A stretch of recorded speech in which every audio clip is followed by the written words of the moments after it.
조갑제 TV 시청자 여러분 안녕하십니까? 저는 지금 부산역 전망대에 나와 있습니다. 부산역전에서 태극기 집회가 있었는데 끝내고 서울로 올라가려고 하는데 막간을 이용해서 부산항 소개를 제가 해드리겠습니다. 제가 부산에서 오랫동안 기자 생활도 하고 학교도 다닌 사람입니다. 제 뒤로 보이는 데가 북항입니다. 북항. 그리고 북항대교가 활처럼 금문교의 아주 근사한 굽어진 등판처럼 저렇게 보입니다. 북항은 옛날부터 이 부산항의 주된 부두였습니다. 그러나 지금 이전을 하고 이 지역을 재개발을 하고 있습니다. 제 오른쪽에는 유람선 선착장이 있고 제 왼쪽에는 영도가 있습니다. 영도. 이 부산은 세계에서 가장 큰 항구 중에 하나입니다. 물동량, 컨테이너 물동량 기준으로 4등 할 때도 있고 5등, 6등 이렇게 세계적 항구입니다. 그리고 부산항은 아주 아름답습니다.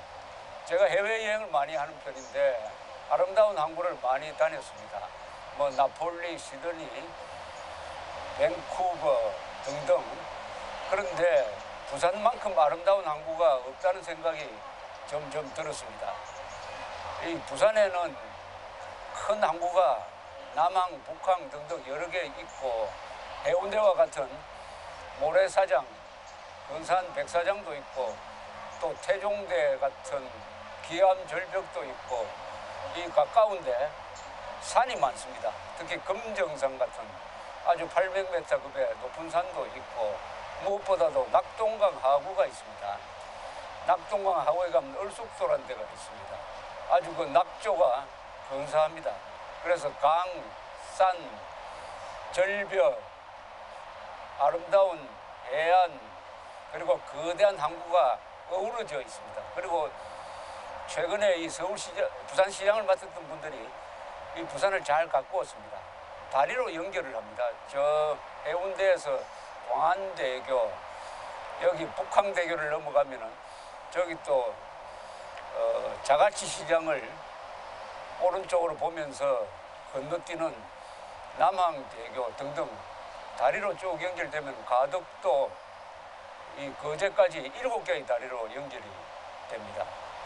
이런 부산항은 세계에서 가장 크고 가장 아름답고 그리고 가장 역동적인 항구라고 할 수가 있습니다.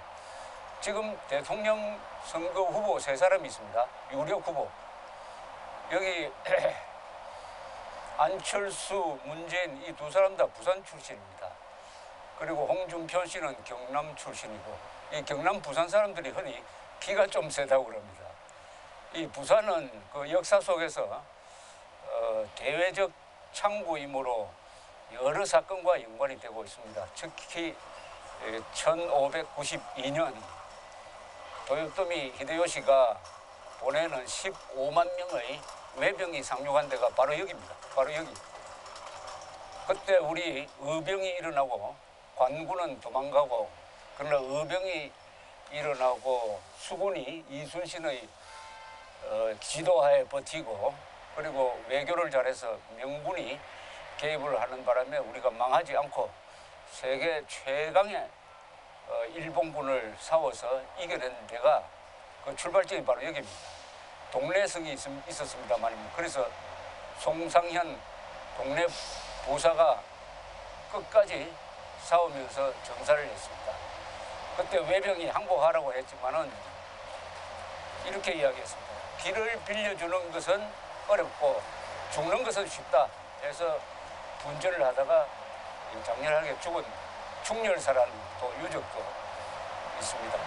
우리 현대사에서는 개항을 한대죠. 일본과 19세기 말에 개항을 하면서 부산에 일본 사람들이 많이 들어와 살았습니다. 그 전에 여기 외관이라고 그래가지고 저 대마도에서 저 북항 뒤로 보면 대마도가 보일 수가 있습니다만 이 카메라로는 안 잡힐 겁니다.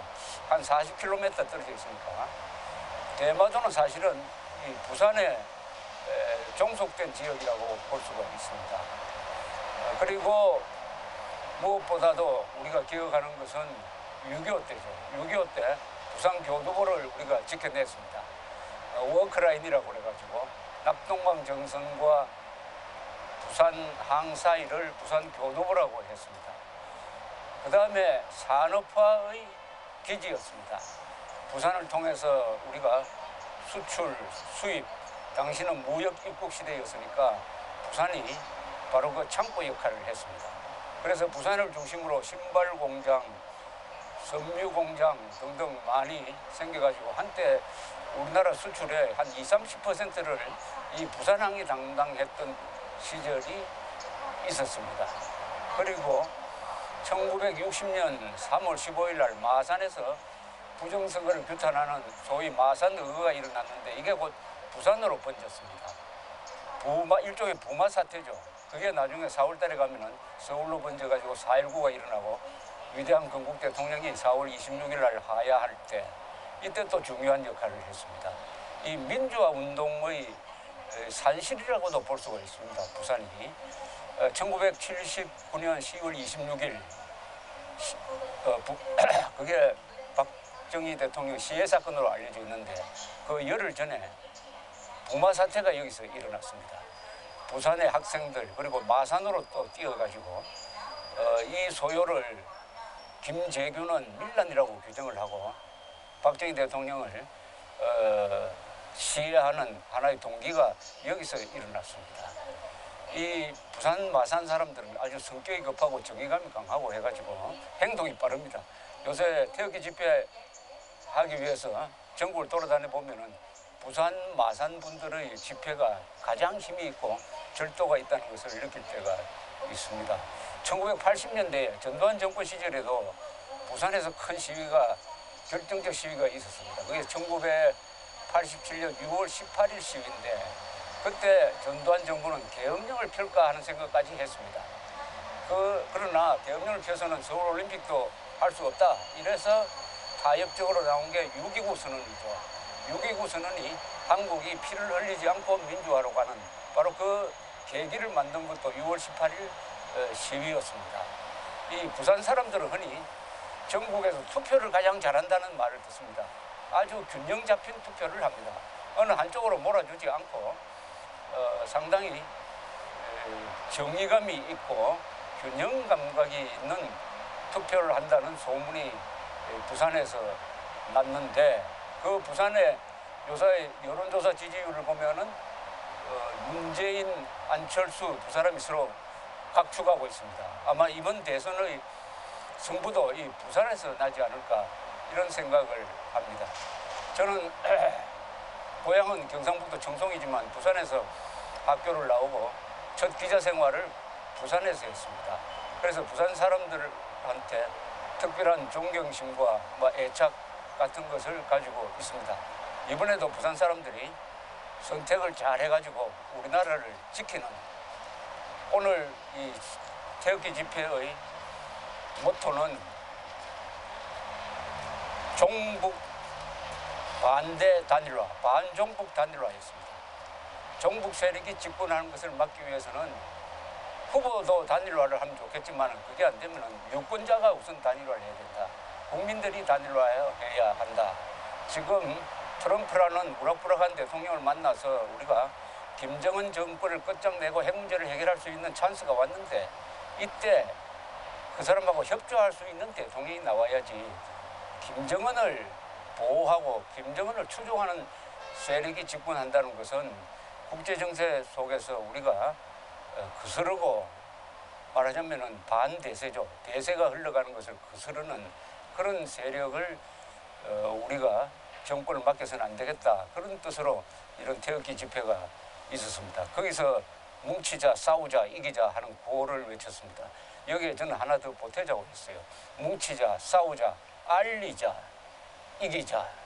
그래야 이런 근사한 부산이 앞으로 더 발전해가지고 앞으로 통일이 되면은 통일은 바로 북한 노예를 해방하는 전쟁인데 북한 노예 해방 전쟁에서 우리가 최종 승리를 거두어서 이 부산에서 바로 평양으로 그리고 시베리아로 저 유럽으로 연결되는 그런 새로운 한반도, 통일되고 강력하고 번영하고 자유로운 이 한반도 통일국가를 만드는데 조금이라도 기여하고 싶은 생각 때문에 제가 이 자리에서 한마디를 했습니다. 이 장면 얼마나 좋습니까? 앞으로 부산역에 오시면 꼭 이 자리에서 한번 같이 구경을 해 주시길 바라면서 저 이야기를 끝내겠습니다.